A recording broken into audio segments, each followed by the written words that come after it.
I'm here in Japan surrounded by some of the best ski resorts in the world, but why are the houses here cheaper than cars to buy? I'm currently working in Japan on a snow season holiday, and I can't help but notice every time I come here that there is abandoned houses and cheap houses all across Japan's snow valleys. But yet, like the photo you saw in the thumbnail, that house is right behind me here. There's houses for sale you can buy that are cheaper than owning a car. So what is going on here, and should you buy a house in Japan? Now I'm back in a nice warm house. Let's talk about Japan ski boom. So in the early 80s, there was heaps of money in Japan off the back of amazing exports all around the world. Cars, TVs, you name it, Japan was exporting it. Everyone was rich. And with that money, people were investing massively in ski resorts. Everyone was skiing. At its height, there was over 700 ski resorts all across Japan, and there was massive investment in infrastructure like houses, railways, restaurants, you name it. There was huge money going into these ski resorts. But then, in the early 90s, it all came crashing down when the economy collapsed in Japan. And with this collapsing economy, everyone left the rural economies and moved to the cities, and everyone stopped skiing. It was just too expensive. So it was this perfect storm that Japan had of a rapid investment into skiing infrastructure and then a massive decline in skiing popularity that has left all of these empty houses all across Japan. Now, I'm at the stage where I'm quite serious about trying to buy a house in Japan. But how do you actually find a house to buy?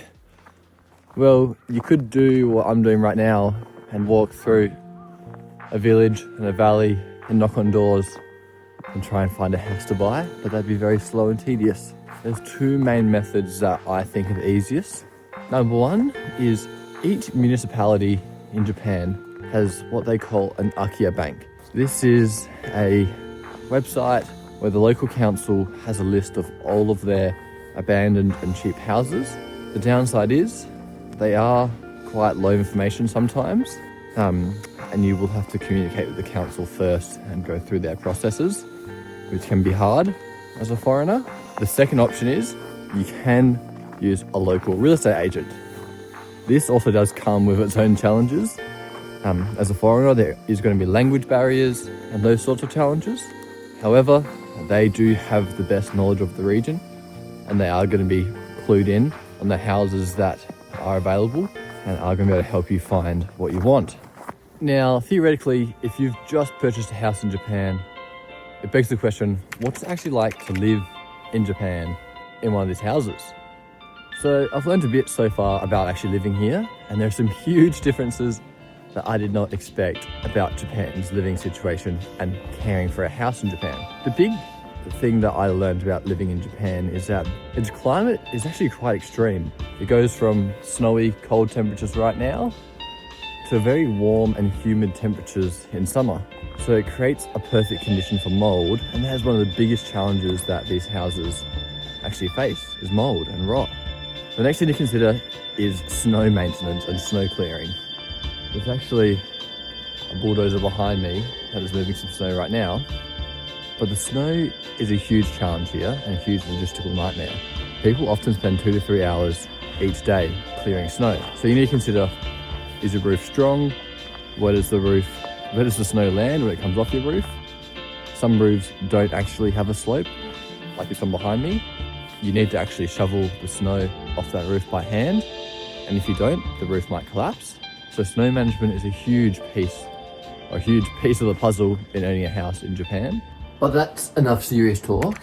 There's a million and one reasons that owning a house in Japan is amazing. And for me, number one on that list is the snow. Living in Japan and be able to access all of these ski resorts and some of the best snow in the world is just something that me as an Australian, I will never be able to get in Australia. So that is a huge upside. But also the access to festivals, activities and unique locations that just aren't available in Australia like they are here is breathtaking. Some of these big cities, these gorgeous countrysides, the foods, it is an amazing place to live and experience. So what do you think? Would you swap your current life for a life in Japan? Well, the good news is the answer might not even be up to you. The reality of living here is you do need a visa to live here. And currently I'm on a working holiday visa, which is how I'm working in Japan. But after that's done, I would only be here on a tourist visa, which means I can't work and I must leave every 3 months. So even if I do buy a house, I really can't be here. I can't be here all year round with the house. I have to leave every 3 months. So what do you think, guys? If you enjoyed this video, please stick around and check out some other ones. Thanks, guys.